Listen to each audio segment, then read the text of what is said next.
Bonjour à toutes et à tous. Alors la vie d'étudiant en France, c'est une super aventure. Mais bon, comment on fait pour discuter avec les autres au début? Surtout pas de panique. On va décortiquer ensemble quelques phrases vraiment essentielles pour s'en sortir au quotidien sur le campus.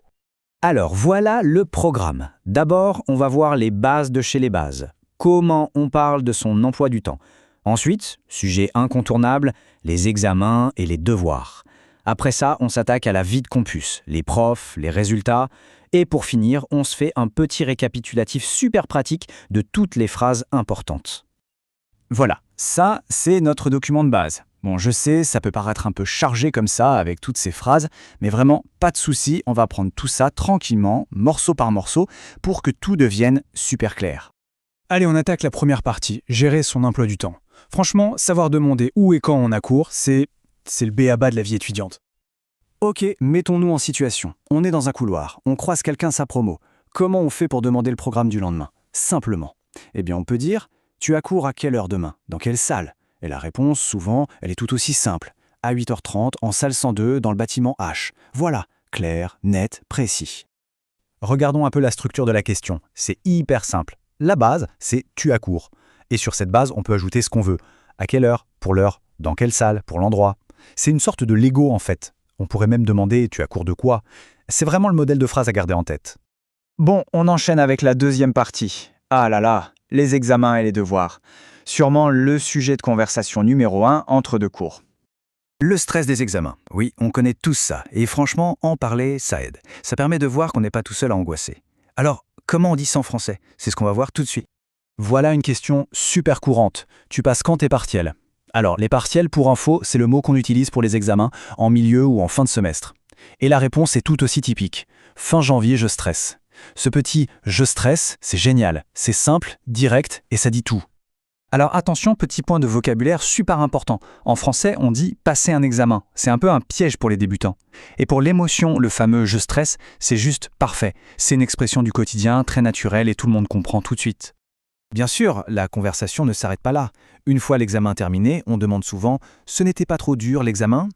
Et la réponse « un peu, mais ça va », c'est une manière très française, un peu nuancée, de dire que c'était difficile, mais qu'on a survécu. Regardons ça de plus près. L'expression « pas trop dur », c'est une façon un peu délicate de demander si c'était l'enfer. Et le « ça va », le « ça va », c'est vraiment le couteau suisse de la langue française. Ici, ça veut dire « c'était pas facile, mais je m'en suis sorti ». C'est une expression à connaître absolument. Après les examens, les devoirs. La question la plus simple du monde entre étudiants, « tu as fait tes devoirs ?» Avec une réponse tout aussi directe, « oui, j'ai fait tous mes exercices pour demain ». Là, on remarque l'utilisation du passé composé. Tu as fait. C'est le temps qu'on utilise pour une action qui est finie. Et petite précision, dans ce genre de conversation, devoir et exercice, c'est plus ou moins la même chose. Ok, on avance. Troisième partie, la vie sur le campus. Parce qu'on ne fait pas que travailler. Comment on fait pour savoir dans quelle classe est quelqu'un? Ou ce qu'il pense des profs? C'est ce qu'on regarde maintenant. Pour se repérer, pour savoir qui est tout, la question est toute simple. Tu es dans quelle classe? Ou, si c'est plus pertinent, tu es dans quel groupe? Et la réponse, ça dépend du contexte. Ça peut être en 5e si on est au collège, ou en A1 pour un niveau de langue, par exemple. Et là encore, on retrouve cette structure super facile à réutiliser. La base, c'est « tu es dans » et hop, on ajoute le mot qui nous intéresse. Quelle classe? Quel groupe? C'est vraiment une formule magique pour situer les gens. Ah, les profs, le sujet de conversation éternelle. La question qu'on entend partout. Ils sont sympas tes profs? Et là, la réponse est un petit chef-d'œuvre de la conversation à la française. Ça dépend des profs. Le prof de maths, ça va, mais la prof d'anglais, bof. Alors là, attention, s'il y a un seul truc à retenir, c'est ce mot « bof ». En fait, c'est plus qu'un mot, c'est une émotion. Ça veut dire « pas génial »,« moyen », sans plus. Tout ça en un seul son. Franchement, maîtriser le bof, c'est déjà avoir l'air beaucoup plus naturel en français.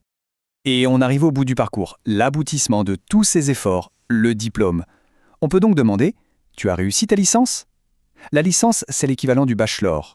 Et la réponse peut être précisée avec une mention qui donne une idée du niveau des résultats.